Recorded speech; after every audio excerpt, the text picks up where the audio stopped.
Обычно считается, что Америку открыл Колумб. Но еще на полтысячелетия раньше, судя по исландским сагам, викинги под водительством Лейфа Эриксона пересекли Атлантику и перезимовали в Северной Америке.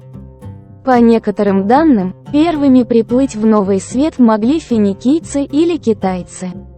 Однако американский профессор, специалист по истории Центральной Азии Фредерик Старр нашел еще одного первооткрывателя Америки. Правда, открытие тот сделал, не выходя из своего рабочего кабинета. Это выдающийся среднеазиатский ученый-энциклопедист Абу-Рейхан Мухаммед ибн Ахмед аль-Бируни.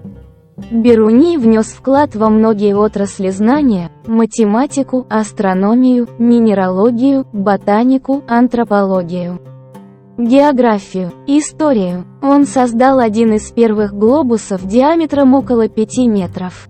В 11-томном трактате «Канон Масуда», названном в честь его спонсора, одного из азиатских владык, Бируни на основании астрономических наблюдений вычислил окружность Земли.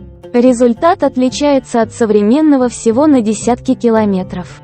Затем он собрал имевшиеся в литературе и собственные данные о географических координатах нескольких сотен пунктов Евразии и Африки. Только на территории Индии Бируни собственноручно измерил координаты более 70 мест. Прикинув результаты расчетов, ученый пришел к выводу, что материками заняты только 2/5 окружности Земли.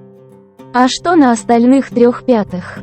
Пустой океан. Бируни рассмотрел такую возможность. Еще раньше он определил удельный вес многих минералов и горных пород и нашел, что все они, за исключением Пемзы, тяжелее воды. А значит, размышлял Бируни, океан размахом на 3/5 земной окружности никак не мог бы уравновесить тяжелые массы Евразии и Африки, и Земля осталась бы несбалансированной. Неужели силы, обеспечившие появление суши на 2/5, не действовали на остальных 3/5 Земли? Там должен быть как минимум еще один материк. Живут ли на этой неоткрытой суше люди? Поскольку Африка и Евразия населены, то, если только неведомая суша лежит не слишком близко к Северному или Южному полюсу, там, скорее всего, тоже есть люди. К этим выводам ученый пришел к 1037 году, когда завершил «Канон Масуда». Можно ли считать Бируни открывателем Америки? В не меньшей степени, чем викингов, полагает Фредерик Старр. Они плыли на запад наугад и, хотя достигли Америки, не поняли, что это целый континент, и не пожелали изучить его, отойдя от берега, где стояли их драккары. Бируни не видел материка, обнаруженного им на кончике пера, он лишь выдвинул гипотезу, которая подтвердилась 5 веков спустя.